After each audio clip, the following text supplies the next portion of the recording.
It was back in the early 70s when I met Andy's birth father, Joel. I was about 14 and a half years of age at that time, and I attended an all-girl Catholic high school in Corpus Christi and Jennings. Met him in an area called Normandy. Found out that he was a really nice guy. At first I didn't. Kind of thought he was pushy. And we started dating each other off and on. The first, I want to say first or 6 months, he thought I was 16 years old at that time, and he was around 18, just going to graduate from high school.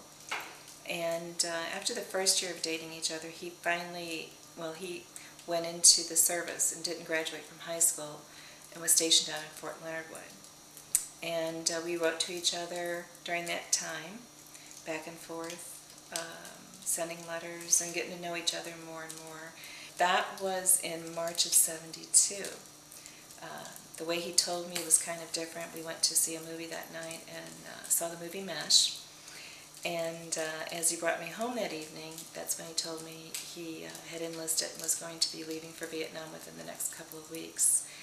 And he thought it would probably be a good idea that we basically broke up in a way that I would date other people, because he just didn't know what was going to happen to himself, being over and numb. And at that time, I was then going to be I was a junior in high school. So I had a lot of my high school years ahead of me to leave for Vietnam. And in doing so, I found out probably, I want to say 3 or 4 months after he left, that I was pregnant. Because at the age of 16, you're not really sure what's transpiring, and found out that I was pregnant. My parents weren't very happy and understanding. My dad more so than my mom. And at that time, back in the 70s, it really wasn't accepted, so to speak, as far as being an unwed mother. Mom had decided that there was no question whatsoever about what was going to happen with the child, and it was a given that I was having to give the baby up for adoption. I wasn't even asked or considered in the decision. Her and apparently my dad made that decision for me. I went to St. Mary's on December 1st, and back in that day is when they actually put you out, and you don't remember or know anything about the birth like you do nowadays. But I never knew the sex of the child, nor did I even get to see the baby whatsoever.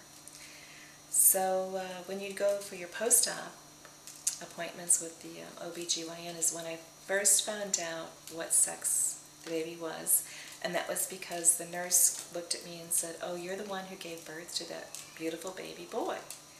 Well, that kind of put more emotions into me, because now I knew the sex, and now I knew what I'd lost. And I think that's the part that it really hit home at that time.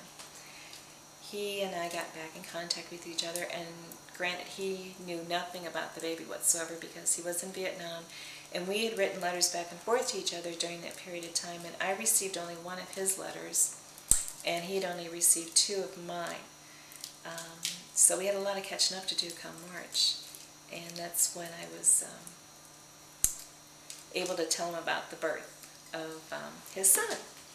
Before we went up to Colorado, we went to the adoption agency, and thinking that it had only been 3 months since we'd given Andy up for adoption, to see if we could get him back. We didn't know the rules and regulations, and the agency politely told us there was no way we could ever obtain contact or know who adopted him.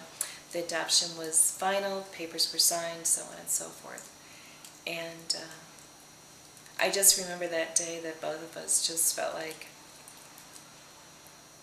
your life was kind of sucked out of you, because you just didn't have any recourse. And the records were sealed, and we couldn't do anything to get into those records or request any information.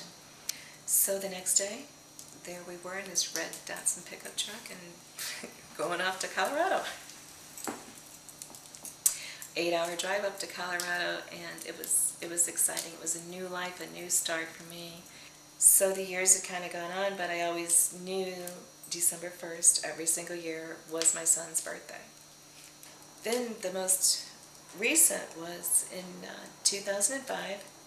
My dad had gotten really ill in November, and it was a difficult time because I was very close to my dad. My mom and dad had divorced by then, thank God. That was about 20 years, no, 15, 20 years ago.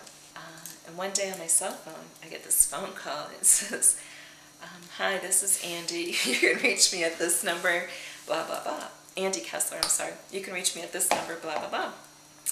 And I'm thinking, I don't know any Andy, because of course, when they send me the papers, they don't give you a name.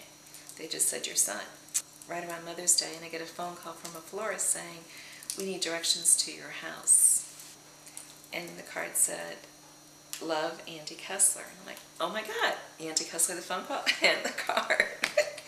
We communicated and talked on the phone for, gosh, I don't know, it just seemed like forever, but yet not long enough to say everything, and just really anxious to meet him.